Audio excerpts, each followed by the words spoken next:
Hello everyone. Mohit study IQ centre में आपका स्वागत है। आज का जो है टॉपिक मोस्ट इम्पॉर्टेंट टॉपिक है। इससे जो है मिनिमम जो है दो क्वेश्चंस जो है हर एग्ज़ाम्स में आपसे पूछे जाते हैं, इसलिए बहुत ध्यान से इस जो है राष्ट्रीय शिक्षा नीति से रिलेटेड जितने भी क्वेश्चंस और जितने भी मैं फैक्ट्स बताऊंगा उसको आप ध्यान से सुनिएगा। ठीक है, आपका जो है पेपर नज़दीक है। ठीक है, 20 तारीख को आप 20/08/2023 अगस्त में आपका पेपर है। ठीक है, एक ही पाली में पेपर होगा, सुबह और शाम, और दोनों पेपर्स जो है एक ही दिन में होगा पूरे ऑल ओवर इंडिया में, तो ध्यान रखिएगा। ठीक है, पेपर आपका नज़दीक है और पेपर जो है आपका ऑफलाइन होगा, ध्यान रखिएगा ऑफलाइन पेपर है। तो इसलिए अब अच्छा मौका है आपको कंप्यूटर बेस्ड में पेपर देने में। कई बच्चों को जो है दिक्कत होती थी, कई बच्चों को जो है पेपर जो है ऑफलाइन ऑनलाइन देने में थोड़ा सा प्रोसेस जो है स्लो हो जाता है पेपर की, क्योंकि पढ़ने में रीड करने में दिक्कत होता है, ध्यान से लगाने उसमें मार्क नहीं कर पाते, तो चीज़ों को फोकस नहीं कर पाते, चीज़ों की क्या पॉइंट रखा गया है इसमें। अब चूंकि ऑफलाइन पेपर हो गया तो थोड़ा सा आप लोगों के लिए एग्ज़ाम देना थोड़ा सा आसान हो गया है। तो अब अच्छे से अपनी तैयारी को लग जाइए। ज़्यादा से ज़्यादा जो है मैं बार बार पेपर देने की आप लोगों को फोकस करता हूँ कि ज़्यादा से ज़्यादा बच्चों आप लोग पेपर दीजिए, जितना पेपर हो सके उतना दीजिए, समय पूरा पेपर में लगाइए। पेपर जो है आपकी जितनी भी कमियां हैं वो सारी दूर कर देगा। ठीक है, चलिए शुरू करते हैं। राष्ट्रीय शिक्षा नीति, अगर ये टॉपिक पसंद आए तो प्लीज़ चैनल को लाइक सब्सक्राइब ज़रूर करिएगा। आज का टॉपिक जो है लाइक्स रखते हैं 50 लाइक्स का। ठीक है, चलिए शुरू करते हैं। एक सेकेंड, कुछ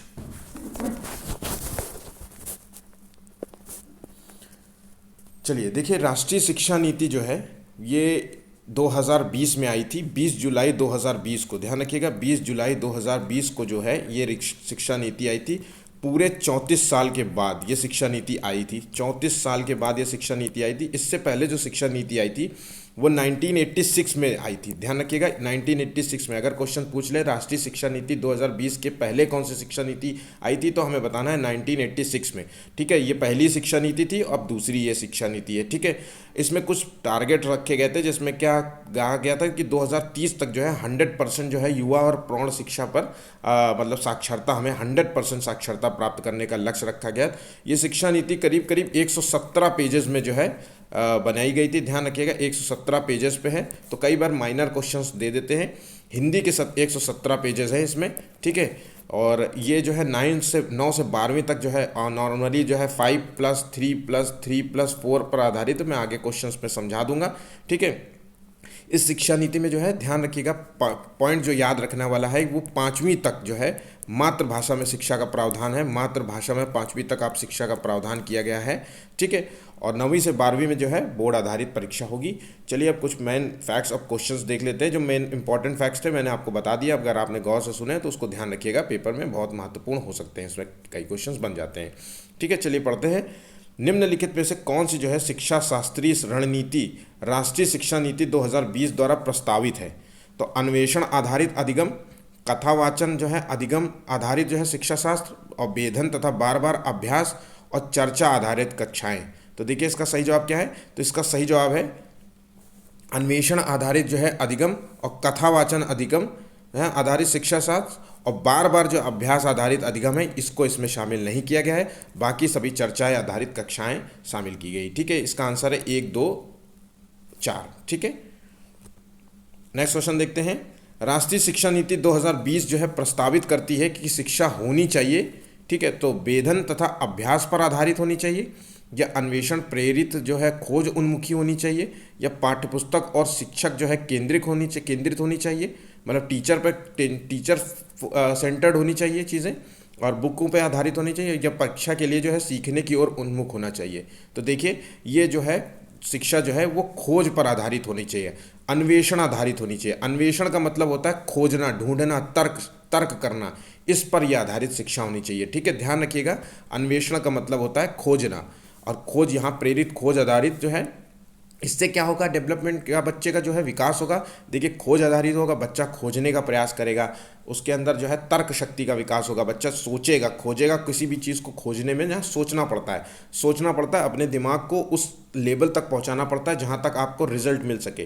तो जब बच्चा जो है सोचेगा, भरपूर सोचेगा, तो उससे बच्चे की जो है तर्क शक्ति बेहतर होगी, विचारिक शक्ति बेहतर होगी, ठीक है। उसके अंदर है ना क्वेश्चंस पूछने की जो है क्षमता बेहतर होगी, क्योंकि जब क्वेश्चन जब सोचेगा तो उसमें कुछ ना कुछ कमियां नजर आएंगी, उसमें जो कुछ चीज़ें उसको जानने की इच्छा होगी, किससे रिलेटेड कुछ फैक्ट्स जानना होगा, तो उसको क्वेश्चंस होंगी जो टीचर से पूछेगा, अपने दोस्तों से पूछेगा, किसी भी कलीग से जो इससे संबंधित जो हो सकते हैं उससे पूछेगा, ठीक है। तो ये शिक्षा नीति में खोज आधारित जो है ये शिक्षा नीति आधारित होगी, ठीक है, ध्यान रखिएगा।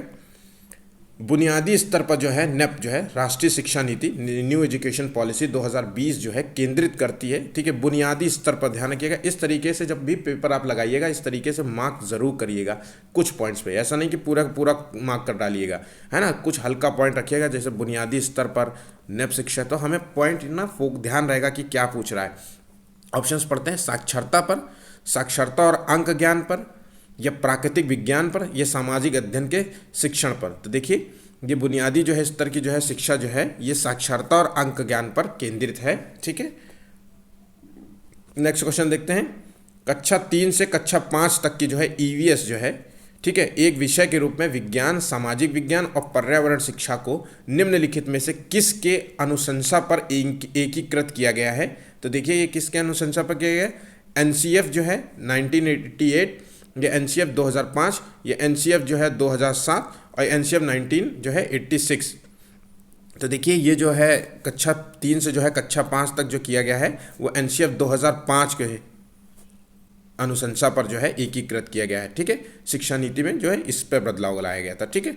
चलिए, एक राष्ट्रीय शिक्षा नीति जो है 2020 के अनुसार का प्रयोग डैश को प्रोत्साहित करने के लिए जो है करना चाहिए। किसके लिए प्रोत्साहित करना चाहिए, कंठस्थीकरण याद करने के लिए, प्रत्यास्मरण या कंठस्थीकरण, समालोचनात्मक चिंतन और अनुभव जनित जो है अधिगम समालोचनात्मक चिंतन, या अनुभव जनित अधिगम प्रत्यास्मरण जो है चिंतन। तो देखिए इसका सही जवाब है अनुभव जनित जो है अधिगम समालोचनात्मक चिंतन। अनुभव आधारित जो है अनुभव आधारित जो है शिक्षा होनी चाहिए, करके सीखने की, खुद से बच्चा करने के प्रयास करे, खुद से सीखने का प्रयास करे, इस पर आधारित। जब बच्चा फील करेगा चीज़ों को, खुद ही से करके सीखेगा, तो वो बच्चा जो है बहुत अच्छे तरीके से लंबे समय के लिए सीखेगा और बहुत पूर्ण रूप से सीखेगा। समालोचनात्मक चिंतन का मतलब होता है, इस समालोचनात्मक जो है चिंतन, इस चिंतन से जो होता है बच्चे में जो है, हम लोगों ने कभी मूवी का नहीं आलोचनात्मक देखते, क्रिटिक्स जिसे कहते हैं, तो समालोचनात्मक होता है जिसमें चिंतन जो है बच्चे में जो है, इस समालोचनात्मक चिंतन से बच्चे में जो है तर्क क्षमता का विकास होता है, बच्चे में तर्क क्षमता का विकास होता है, कौशल का विकास होता है, ठीक है। तो आप समझ गए होंगे, इसका आंसर सी नंबर है। नेक्स्ट क्वेश्चन देखते हैं, नई शिक्षा नीति 2020 के अनुसार जो है प्राथमिक कक्षाओं में कक्षा 1 से 5 के लिए जो है निम्न में से क्या स्तर होगा, आरंभिक, मध्य स्तर और बुनियादी स्तर। तो देखिए इसका क्या होगा, कक्षा 1 से 5 तक बोल रहे हैं, ठीक है। तो चलिए इसका आंसर देख लेते हैं। इसका आंसर है ये आरंभिक स्तर और बुनियादी स्तर कहलाएगा। ध्यान रखिएगा, कक्षा 1 से जो 5 तक की जो शिक्षा है, जिसे प्राइमरी से जो है, ठीक है, तो वो जो है आरंभिक स्तर है, बुनियादी स्तर कहलाएगा, ठीक है। नेक्स्ट क्वेश्चन देखते हैं, राष्ट्रीय शिक्षा नीति 2020 क्या सिफारिश करती है, बहुभाषावाद को सिफारिश करती है, या एक भाषावाद, या पाठ्यक्रम का मानकीकरण, या मूल्यांकन का मानकीकरण। तो ध्यान रखिएगा मूल्यांकन का मानकीकरण नहीं है, ध्यान रखिएगा आंसर इसका है ए नंबर, बहुभाषावाद को जो है ये प्रोत्साहित करती है। भारत जो है पूरा जो देश है अपना वो बहुभाषी देश है, कई भाषाओं से मिलकर अपना देश बनाए, ठीक है, कई जो जाति धर्मों से मिलकर के बनाए, तो इसमें सभी को साधने की ज़रूरत है। और एक भाषावाद जो होता है, बहुभाषावाद, वो जो एक संसाधन है, ध्यान रखिएगा एक संसाधन है। अगर आपके क्लास में मान लीजिए कि एक टीचर को जो है एक हिंदी और इंग्लिश आती है और उसको बहुभाषा के संदर्भ में एक अन्य भाषा भी आती है, तो उसको एक संसाधन के रूप में वो कल को जब भी कुछ ऐसा इस लैंग्वेज डेवलपमेंट से रिलेटेड कुछ भी जो है क्लासेस चलेंगी, तो वो उसके लिए एक वो उस लैंग्वेज को डेवलप करवा सकता है स्कूल में, तो वो एक संसाधन के रूप में हुआ। बहुभाषावाद से क्या होता है कि बच्चों में जो है एक तो दो जब अलग भाषा के बच्चे होंगे तो उनके बीच में इंटरेक्शन होगा, तो एक तरीके से समाजीकरण भी बढ़ेगा। दूसरी तर्क शक्ति विकास होगा, बच्चे जो है एक दूसरे की लैंग्वेज सीखेंगे, नए टर्म्स सीखेंगे, तो बच्चे के जो है तर्क शक्ति का विकास होगा, वैचारिक शक्ति का विकास होगा, कौशल शक्तियों का विकास होगा, है ना। ये सारी चीज़ें जो है बहुभाषावाद कहीं ना कहीं बच्चे के पूर्ण विकास में सहयोग होती हैं, सहायक होती हैं, ठीक है। राष्ट्रीय शिक्षा नीति 2020 के अनुसार आकलन के लिए अंतर्निहित सिद्धांत क्या होना चाहिए, ध्यान रखिएगा। आकलन के लिए अंतर्निहित सिद्धांत पूछ रहा है, तो मुख्य रूप से रटने के कौशल का परीक्षण करना है क्या। देखिए, तो हमें पता है कि कोई भी शिक्षा नीति जो है रटने पर आधारित नहीं होती है, तो ये तो पॉइंट गलत हो गया। केवल विषय वस्तु के अधिगम को जो है प्रोत्साहित करना है कि जो भी आप सब्जेक्ट्स पढ़ रहे हैं, मैथ पढ़ रहे हैं, तो उसी पर आधारित होती है। बिल्कुल मैथ टॉपिक टू टॉपिक पढ़ाना है, क्या उस पर जो है प्रोत्साहित करते हैं हम लोग, तो ये भी बिल्कुल गलत जवाब है। ठीक है, सभी विद्यार्थियों के लिए उनका सीखने और विकास का अनुकूलन करना, और विद्यार्थियों का वर्ष के अंत में परीक्षाओं के माध्यम से केवल जो है संज्ञानात्मक आयाम का जो आकलन करना। संज्ञानात्मक आकलन पता होगा, संज्ञानात्मक विकास से संबंधित है, जिसमें बच्चे का जो है बुद्धि का विकास किया जाता है, तर्क का विकास किया जाता है, क्षमता विकास किया जाता है ना। ये पूरा बौद्धिक विकास से संबंधित है, एक तरीके से भाषाई विकास से संबंधित है। पर नई शिक्षा नीति में जो है बौद्धिक विकास के साथ साथ शारीरिक विकास पर भी ध्यान फोकस किया गया है। ठीक है, तो ये चीज़ें देखिए, तो इसका सही जवाब है सी नंबर। इसका सही जवाब है सी नंबर, सभी विद्यार्थियों के लिए उनका सीखने और विकास का अनुकूलन करना इस पर। ठीक है, नेक्स्ट क्वेश्चन देखते हैं। अभी तक देखिए जितने भी क्वेश्चंस हैं, कई क्वेश्चंस जो है इसमें कई बार पूछे गए हैं। ठीक है, तो ये इंपॉर्टेंट क्वेश्चंस हैं, आप इन पर ज़रूर ध्यान रखिएगा। और अगर वीडियो पसंद आए तो प्लीज़ चैनल को लाइक सब्सक्राइब ज़रूर कीजिएगा। आज का टारगेट जो है 50 लाइक्स का है। आपके द्वारा जो है, आपके लाइक्स के माध्यम से जो है हमें भी मोटिवेशन मिलता है नए क्वेश्चंस लाने का, नए वीडियोज़ बनाने का। ठीक है, चलिए शुरू करते हैं। पहले 9th क्वेश्चन देखते हैं। भारतीय संसद ने दिव्यांग व्यक्तियों के लिए निम्नलिखित में से कौन सा कानून हाल ही में पारित किया गया है। देखिए, दिव्यांग व्यक्तियों के लिए कानून पारित किया गया है अभी हाल ही में, तो वो राष्ट्रीय शिक्षा नीति 2020 पारित किया गया है। यह निःशक्त व्यक्ति जो है समान अवसर अधिकार संरक्षण और पूर्ण भागीदारी अधिनियम, या दिव्यांगता के साथ जो है व्यक्तियों का अधिकार अधिनियम, या शिक्षा का अधिकार अधिनियम। तो देखिए, इसका सही जवाब है निःशक्त व्यक्तियों के लिए समान अवसर अधिकार संरक्षण और पूर्ण भागीदारी अधिनियम जो है अभी हाल ही में पारित किया गया है। ठीक है,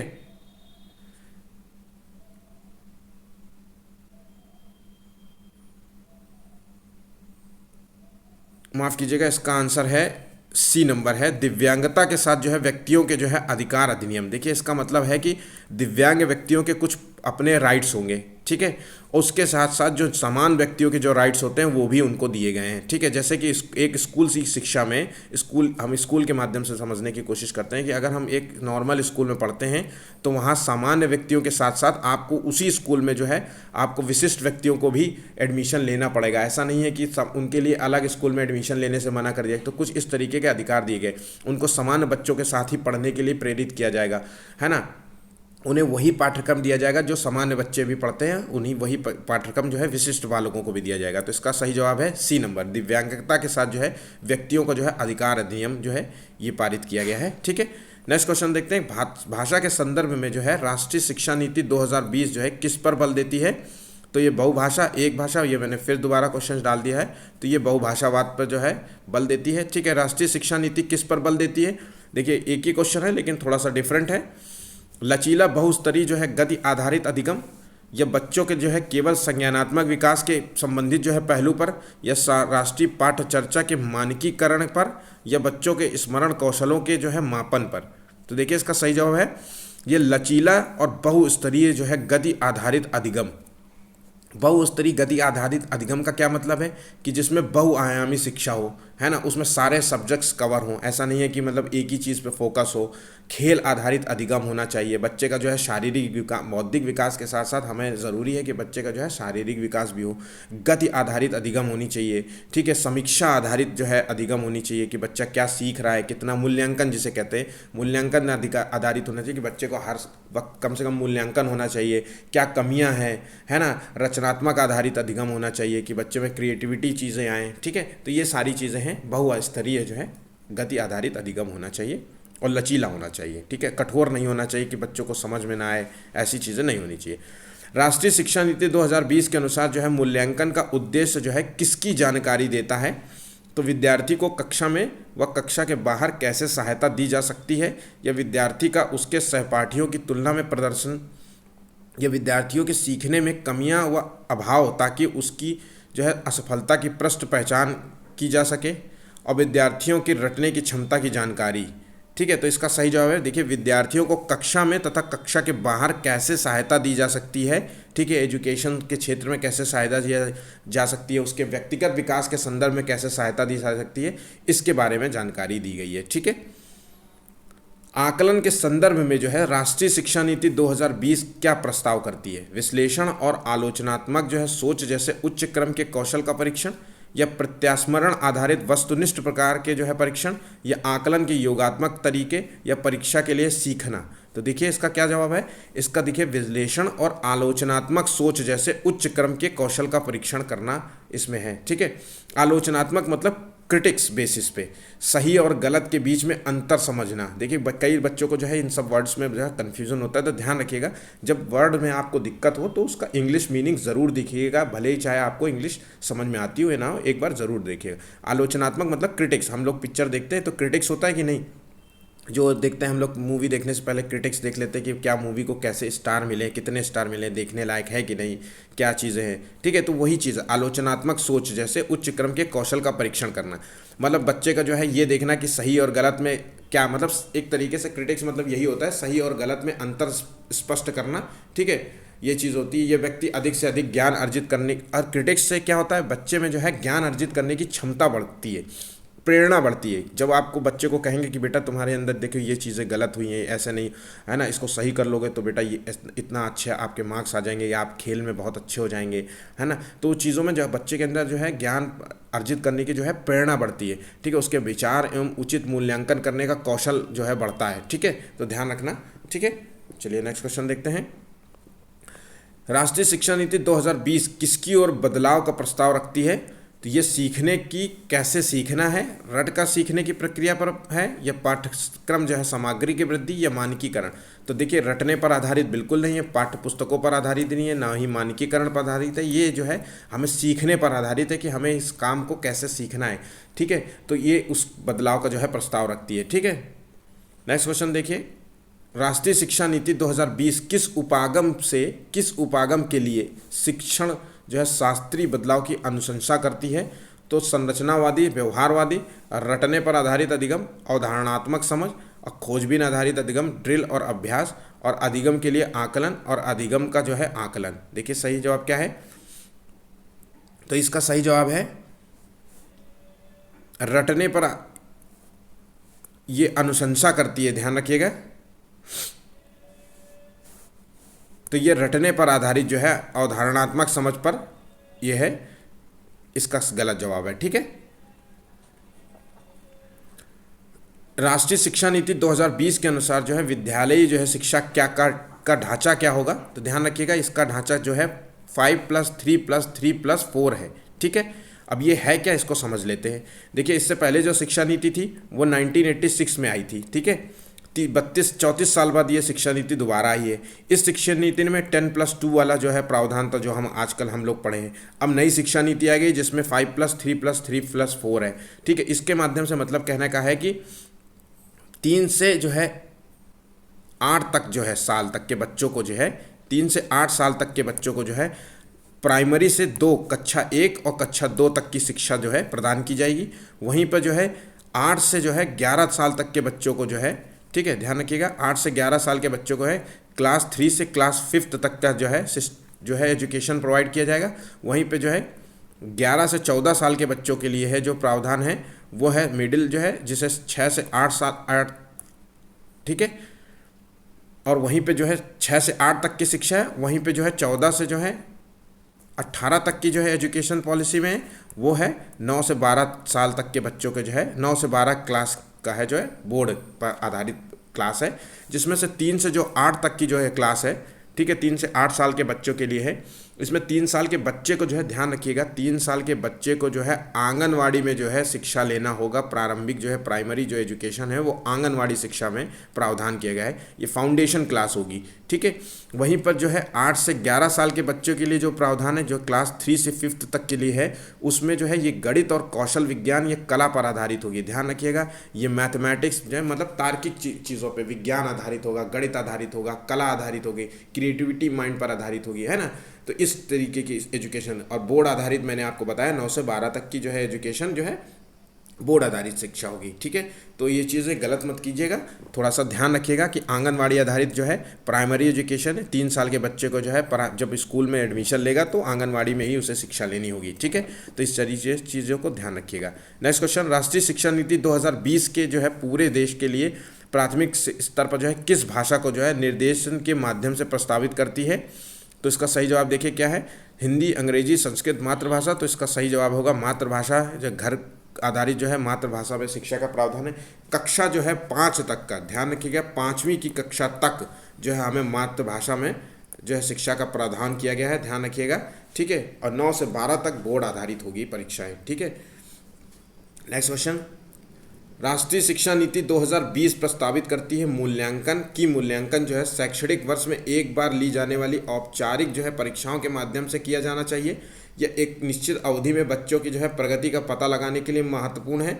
यह सभी जो है शैक्षणिक गतिविधियों का केंद्र होना चाहिए। ये योग्यता के क्रम में बच्चों को रैंक देने के लिए महत्वपूर्ण है। तो देखिए इसका सही जवाब है, इसका सही जवाब है बी नंबर, एक निश्चित अवधि में जो है बच्चों की जो है प्रगति का पता लगाने के लिए महत्वपूर्ण है। मूल्यांकन का इसका मतलब ये होता है कि बच्चे का जो है विकास सही से हो रहा है कि नहीं, मूल्यांकन का यही मतलब होता है। ठीक है, इवैल्यूएशन बच्चे का सही से हो रहा है कि नहीं, अगर बच्चे का नहीं हो रहा है तो किन चीज़ों में कमियां हैं।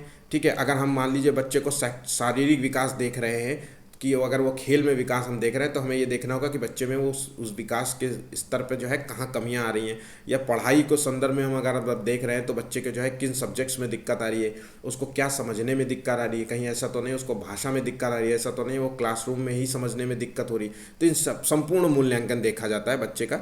ठीक है, इसमें नेक्स्ट क्वेश्चन देखते हैं। चलिए, राष्ट्रीय जो है शिक्षा नीति 2020 में जो है निम्नलिखित में से किसकी वकालत नहीं की गई है? क्वेश्चंस को इस तरीके से मार्क जरूर करिएगा, गलती न करिएगा प्लीज़। मेरी बातों को मैं बार बार इस चीज़ों पे फोकस जानबूझ के देता हूं क्योंकि ये चीज़ें गलतियां करते हैं बच्चे। संरचनात्मक समझ पर जोर देना है, योगात्मक मूल्यांकन, पाठ्यक्रम में वृद्धि या प्रौद्योगिकी के उपयोग में कमी। देखिए इसका सही जवाब क्या है, तो इसका देखिए सही जवाब है ये नहीं की गई है ना। ठीक है, तो इसमें जो है योगात्मक जो है मूल्यांकन, पाठ्यक्रम में वृद्धि और प्रौद्योगिकी में कमी जो है टेक्निकल जो है एजुकेशन पे कमी कर रहे हैं। तो देखिए ये सभी गलत जवाब हैं, इसका सिर्फ केवल 1 नंबर सही है और जो सारे गलत हैं वकालत नहीं की गई। तो 4 नंबर है, 4, 3 और 2, 3 और 4 है। ठीक है, इसका सही जवाब। नेक्स्ट क्वेश्चन देखते हैं, राष्ट्रीय फोकस समूहों को राष्ट्रीय संचालन समिति के साथ जो है NCFSE 2000 की जो है समीक्षा के लिए स्थापित किया गया था। तो इसके लिए सही जवाब क्या हो सकता है, तो इसका सही जवाब है 21। ठीक है, ध्यान रखिएगा समीक्षा के लिए स्थापित किया गया था। ठीक है, 21 ऐसे समूहों को स्थापित किया गया था। ठीक है, नेशनल एजुकेशन राष्ट्रीय शिक्षा नीति 2020 में जो है क्या असुमेलित है?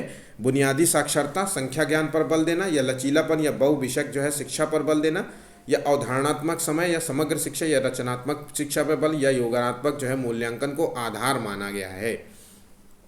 तो देखिए इसमें बुनियादी शिक्षा और संख्या ज्ञान बल पर जो है ये सही नहीं है। ठीक है, तो इसका सही जवाब ए है। ठीक है, बाकी लचीलापन बहुविषय आधारित जो है शिक्षा पर है। ठीक है, सब्जेक्ट्स जो है लचीला होना चाहिए। बाकी बहु विषय आधारित मतलब शिक्षा होनी चाहिए कि सब्जेक्ट्स के साथ साथ जो है शारीरिक विकास पे भी फोकस होना चाहिए, मानसिक विकास पे भी फोकस होना चाहिए। ठीक है, बच्चे का जो है संपूर्ण विकास होता है इस बहु आधारित शिक्षा पे। ठीक है, नेक्स्ट क्वेश्चन देखते हैं, नेशनल एजुकेशन पॉलिसी जो है 2020 में SEDG समूह के बारे में सुझाव में क्या सुझाव दिया गया था?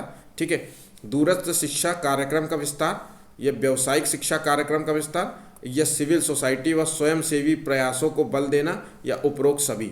देखिए सही जवाब क्या है, तो इसमें जो है सभी चीज़ों का सुझाव दिया गया था। ठीक है, व्यावसायिक शिक्षा पर दूर एजुकेशन जो है विस्तार करना होगा। ठीक है, हमें व्यावसायिक शिक्षा पर फोकस करना होगा बच्चों को, ताकि जो है भविष्य उन्मुख बच्चे जो है भविष्य के लिए तो तैयार हो सके। ठीक है, ये स्वयंसेवी प्रयासों NGO के माध्यम से या सिविल सोसाइटियों के माध्यम से जो है शिक्षा का प्रयास करना चाहिए। ठीक है, तो ये सारी चीज़ें इसमें शामिल हैं। ठीक है, नेशनल एजुकेशन पॉलिसी जो है 2020 का जो है स्तंभ नहीं है SS, क्वालिटी और इक्विटी और एक्यूरेसी, इसमें से क्या शामिल नहीं किया गया है? तो देखिए इसमें शामिल जो है एक्यूरेसी नहीं किया गया है। ठीक है, बाकी सभी चीज़ों को शामिल किया गया है। SS का मतलब होता है पहुँच, शिक्षा की हर जगह पहुंच होना चाहिए। क्वालिटी मतलब अच्छी शिक्षा होनी चाहिए। ऐसा नहीं होनी चाहिए कि क्वालिटी खराब हो शिक्षा में जो है ना बच्चे का, जिससे संपूर्ण क्वालिटी का मतलब है कि हर चीज़ होनी चाहिए उस बच्चे में जो है संपूर्ण जिसको कहते हैं समवागीण विकास जो है करना। हमें समवागीण विकास करना है, सर्वगीण विकास करना है, संपूर्ण विकास करना है ना। तो बच्चे का जो है हमें संपूर्ण शारीरिक विकास, मानसिक विकास, रचनात्मक विकास जो है सभी प्रकार का विकास करना है। और इक्विटी जो है मतलब होता है, देखिए इक्विटी का मतलब होता है भागीदारिता। ठीक है, कई बच्चे जो है इक्विटी और इक्वालिटी में जो है कन्फ्यूज़न होते हैं। देखिए दो टर्म है, अब हम आपको एक थोड़ा सा इसको समझाते हैं। इक्वालिटी होती है, ठीक है, और एक इक्विटी होती है। ठीक है, तो इक्विटी और इक्वालिटी में अंतर होता है। इक्वालिटी का मतलब होता है सभी के लिए समान अवसर प्रदान करना। देखिए समान अवसर की जो है शिक्षा, ऐसा नहीं होना चाहिए कि सभी के लिए समान अवसर। अब जब समान अवसर की बात कर रहे हैं तो सभी के लिए समान अवसर की बात कर रहे हैं।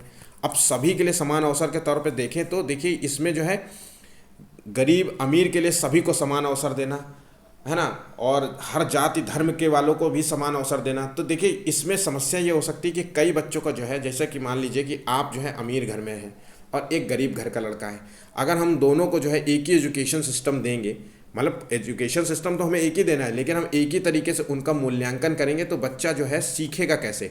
अमीर वाला घर का जो है लड़के का जो है कॉन्फिडेंस अच्छा होगा, गरीब वाले लड़के का कॉन्फिडेंस ऑटोमेटिकली जो है डाउन होगा। ठीक है, वो चीज़ों को जो है जल्दी से अडॉप्ट नहीं कर पाएगा क्योंकि उसने केवल एक ही लैंग्वेज डेवलप हुई, वो भी मातृभाषा। वो भी उसके जो है मातृभाषा में भी कई हो सकता है कमियाँ हो। तो जो अमीर वाला होगा उसका डेवलपमेंट बहुत अच्छे तरीके से हुआ होगा, लालन पालन अच्छे से हुआ होगा, उसका शारीरिक विकास हो, उसकी समझ अच्छी होगी, है ना, उसकी पेरेंटिंग अच्छी हुई होगी। तो देखिए इस समान अवसर में यही होगा कि अगर हम सबको मौका तो समान दे रहे हैं, कहने के लिए तो हम समान दे रहे हैं, लेकिन समस्याएं हैं कि उसका विकास नहीं किया जा सकता। अमीर वाले बच्चे का तो विकास तब उस समान अवसर में तो वो फल फूल जाएगा, लेकिन गरीब वाला बच्चा उस समान अवसर को मिल करके भी वो नहीं कर पाएगा। जैसे अच्छे स्कूल में भी पढ़ाने के बाद हो सकता है कि उसका विकास में समस्या है। ठीक है, तो ऐसे एजुकेशन को सिस्टम सुधारने के लिए ही इक्विटी जैसी सिस्टम्स को लाया गया है, जैसे भागीदारी होना चाहिए सभी की, लेकिन सभी को जैसे मान लीजिए कि उसी स्कूल में जो है सभी को जैसे कि एक ऐसा समझिए कि एक रेस है, अब रेस में जो है सभी को दौड़ने दिया गया। ठीक है, सभी को हमने कहा कि समान अवसर हम सबको देंगे।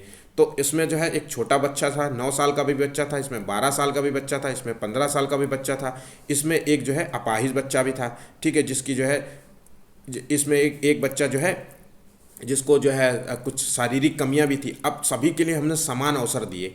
ठीक है, और सभी जब रेस स्टार्ट हुई तो देखिए जो हष्ट पुष्ट वाला बच्चा होगा या 15 साल का जो बच्चा था जो फुल एज में था अपने, है ना, वो दौड़ करके रेस को सबसे पहले पूरा कर लेगा। फिर दूसरा वाला जो कम उम्र का था उससे कम वाला वो दौड़ लेगा, फिर दूसरा वाला जो है कम उम्र का वो दौड़ लेगा, जो शारीरिक जिसके अंदर कमी थी वो सबसे आखिरी में आएगा। तो हमने अवसर सबको समान दिया, लेकिन जीता वही था जो जीतने वाला था ही कैंडिडेट। ठीक है, तो ये जो है इसे कहते हैं इक्वालिटी। ठीक है, हमने दिया सबको, लेकिन इक्विटी जो होता है उसमें जो होता है हमने सबको एक रेस दौड़ाई।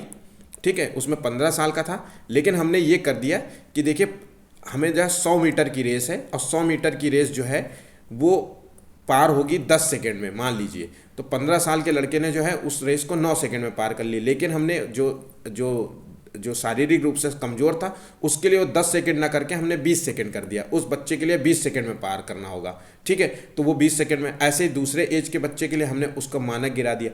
आज का जो है आप आरक्षण जो होता है वो इक्विटी पर आधारित है, इसीलिए कि मान लीजिए ओबीसी का जो है क्राइटेरिया थोड़ा कम कर देते हैं जनरल के मुकाबले, है ना।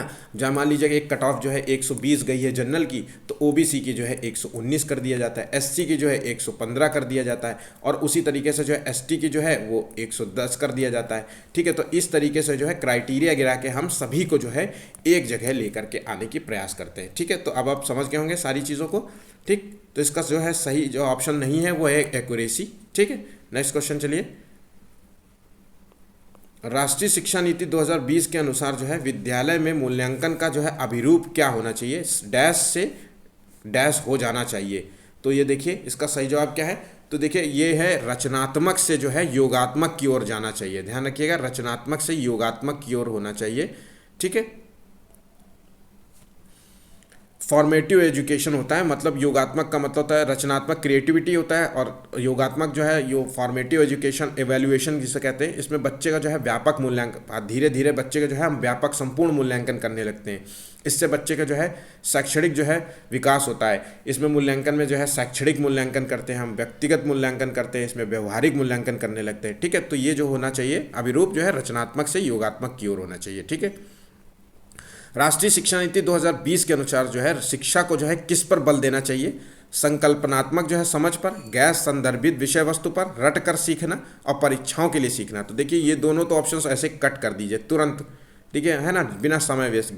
गैर संदर्भित जो है विषय वस्तु, ये भी बिल्कुल नहीं है। संकल्पनात्मक जो है समझ पर हमें बल दिया गया है। ठीक है, नेक्स्ट क्वेश्चन देखते हैं, निम्नलिखित में से कौन सा जो है राष्ट्रीय शिक्षा नीति जो है द्वारा जो है अनुमोदित नहीं है? ध्यान रखिएगा, नहीं है। राष्ट्रीय शास्त्रीय भाषा का वैकल्पिक भाषा के रूप में जो है अध्ययन करना, ये बिल्कुल शामिल होगा।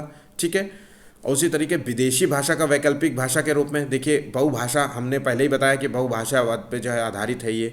त्रिभाषा सूत्र के लचीलेपन पर आधारित है, ये भी है। विद्यालय के शिक्षा के सभी स्तरों पर शैक्षणिक माध्यम के रूप में करना, मतलब शिक्षण का एक ही माध्यम कर देना। ठीक है, तो वो चीज़ गलत है। ठीक है, राष्ट्रीय शिक्षा नीति 2020 का द्वारा जो है सुझाई गई समग्र 360 डिग्री जो है बहुआयामी रिपोर्ट क्या प्रस्तावित करती है? योगात्मक आकलन, यंत्रवत याद करने के कौशल का आकलन। देखिए यंत्रवत याद करने के कौशल का आकलन तो बिल्कुल नहीं है। विद्यार्थियों को पेपर पेंसिल आधारित है, तो मैंने कई बार जो है सीडीपी के क्वेश्चंस कराए, पेपर पेंसिल आधारित जो है कोई भी शिक्षण तकनीकी जो है उस पर नहीं करता। ठीक है, सपोर्ट नहीं करता। स्व आकलन और सम समूह आकलन का समावेश, तो देखिए इसका जो है योगात्मक आकलन भी हो सकता था, लेकिन आंसर जो है इसका सबसे बेस्ट आंसर होगा डी।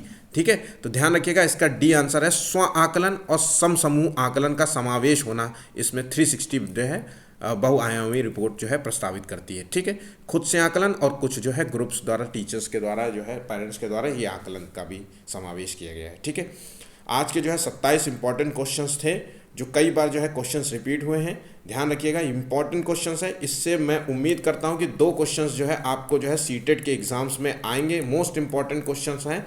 ठीक है, तो ये एग्जाम्स ज़रूर, ये क्वेश्चंस जो है ज़रूर देखिए और इनमें से कुछ जो है क्वेश्चंस को ज़रूर याद कर लीजिए। इनफैक्ट देखिए का मतलब याद करिएगा। ठीक है, तो वीडियो पसंद आए तो प्लीज़ चैनल को लाइक सब्सक्राइब ज़रूर करिएगा। आज का टारगेट है 50 लाइक्स का, लाइक्स करना ज़रूर भूलिएगा नहीं बिल्कुल भी। धन्यवाद।